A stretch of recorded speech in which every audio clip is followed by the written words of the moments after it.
ኒኮቲን የተባለው ሱስ አስያዥ ንጥረ ነገር በጭንቅላታችን ውስጥ የሚገኘውን የደስታ ስሜት ተቆጣጣሪ የሆነውን ዶፓማይንን በማነቃቃት የደስታ ስሜትን እንዲሰጥ ያደርጋል።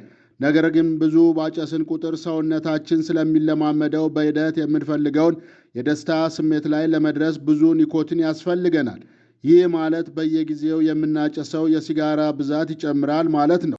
ሰላም ውድ ተመልካቾቻችን፣ ይህ መስፍን 2413 የዩቲዩብ ቻናል ነው። እንዴት ሰነበታችሁ? እንደተለመደው በሌላ የጤና ዝግጅት ላይ ተገናኝተናል። በዛሬው ዝግጅት ላይ ሲጋራ ማጨስ ምን ያህል ጤናን እንደሚጎዳና ማጨስ በማቆም ላይ ምን ያህል አካላዊና ስነ ልቦናዊ ለውጥ እንደምናመጣ ትምህርት ይሰጣል። መልካም ቆይታ። ሲጋራ ምንድን ነው? ሲጋራ ለአጭር ጊዜ የደስታ ስሜትን በመስጠት በዝግታ ሰውነታችንን የሚገድል ሲሆን በውስጡም 600 የሚጠጋ ንጥረ ነገሮችን ይይዛል። በሚለኮስበት ወቅት ደግሞ ከ7000 በላይ ኬሚካሎችን ያመነጫል። ሲጋራ በውስጡ በርካታ ጎጂ ንጥረ ነገሮችን የያዘ ሲሆን ከእነዚህም ውስጥ ኒኮቲን፣ ታሪ፣ ዩሪያ፣ ሊድ፣ ካርቦን ዳይኦክሳይድ እና የመሳሰሉትን ይገኙበታል። ኒኮቲን የተባለው ሱስ አስያዥ ንጥረ ነገር በጭንቅላታችን ውስጥ የሚገኘውን የደስታ ስሜት ተቆጣጣሪ የሆነውን ዶፓማይንን በማነቃቃት የደስታ ስሜትን እንዲሰጥ ያደርጋል። ነገር ግን ብዙ ባጨስን ቁጥር ሰውነታችን ስለሚለማመደው በሂደት የምንፈልገውን የደስታ ስሜት ላይ ለመድረስ ብዙ ኒኮቲን ያስፈልገናል። ይህ ማለት በየጊዜው የሚናጨሰው የሲጋራ መጠን ይጨምራል ማለት ነው። የሲጋራ ጉዳት በሰውነታችን ውስጥ ምን ያስከትልብናል? በአጭር ጊዜ የሚያስከትላቸውን ጉዳቶች ብንመለከት እንኳን መጥፎ የአፍ ጠረን፣ የክብደት መቀነስ፣ የጨጓራ አልሰር እንዲሁም በሽታን የመከላከል አቅምና የተለያዩ ጉዳቶችን ያስከትላል። ብዙ ሰዎች የሲጋራ ጉዳት የሚታወቃቸው በረጅም ጊዜያት ውስጥ ሲሆን እነዚህም ጉዳቶች የልብና ከልብ ጋር ተያያዥ ያላቸው ህመሞች፣ የልብ ህመም፣ የስኳር ህመም እና ለስትሮክ የመጋለጥ ዕድል ከፍተኛ ነው። የመተንፈሻ ችግር፣ የሳምባ ህመም፣ ለአስምና ለብሮንካይትስ ያጋልጣል። በእርግዝና ጊዜ ደግሞ የሚፈጠር ችግር ያለ ጊዜ መውለድ፣ የጽንስ መጨናገፍ ወይም ጤናማ ያልሆነ ልጅ እንድንወልድ ሊያደርገን ይችላል።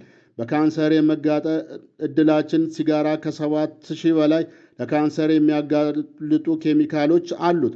በወንዶች ላይ የስንፈተ ወሲብ ችግርን፣ የብልት አለመቆምና የስፐርም ችግር ሊያመጣ ይችላል። በሴቶች ላይ ደግሞ የማንነት ዕድል ይጨምራል።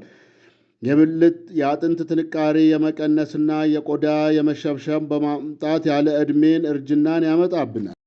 በአእምሮአችን ላይ የሚያመጣው ተጽዕኖ ወይም ጉዳት። ሲጋራ ማጨስ ከሚያስከትላቸው ስነ ልቦናዊ ቀውሶች ውስጥ ዋነኛው የሲጋራ ጥገኝነት ወይም ኒኮቲን ዲፔንደንሲ ማስከተል ነው። የሲጋራ ጥገኝነት ምልክቶች በማንኛውም የሲጋራ አጫስ መጠን ላይ ሊከሰቱ ይችላሉ። ምልክቶችም ማጨስ ማቆም አለመቻል፣ ማጨስ ለማቆም ስንሞክር የተለያዩ አካላዊና ስነ አእምሮአዊ ችግሮች መታየት። ለምሳሌ ለማጨስ ከፍተኛ ፍላጎት መኖር፣ ጭንቀት፣ ብስጭት፣ መረጋጋት አለመቻል፣ ትኩረትን የመሰብሰብ ችግር፣ የረሃብ ስሜት መጨመር፣ እንቅልፍ ማጣትና የመሳሰሉት ችግሮች ይከሰታሉ። በወጣቶች ላይ ደግሞ የስነ ልቦና ተጽዕኖ፣ ድባቴና የመሳሰሉት ችግሮችን ያስከትላል።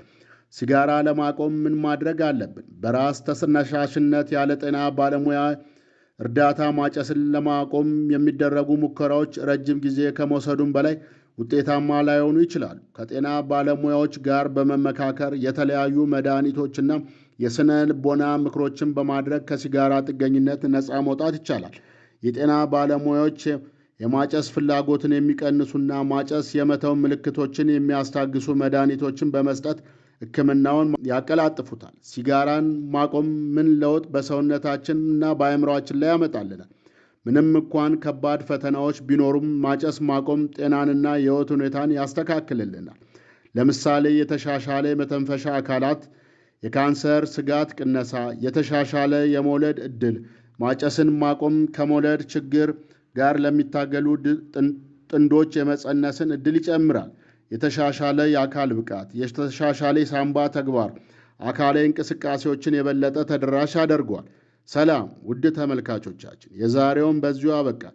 በተመሳሳይ ዝግጅት እስከምንገናኝ ሰላም ቆዩ።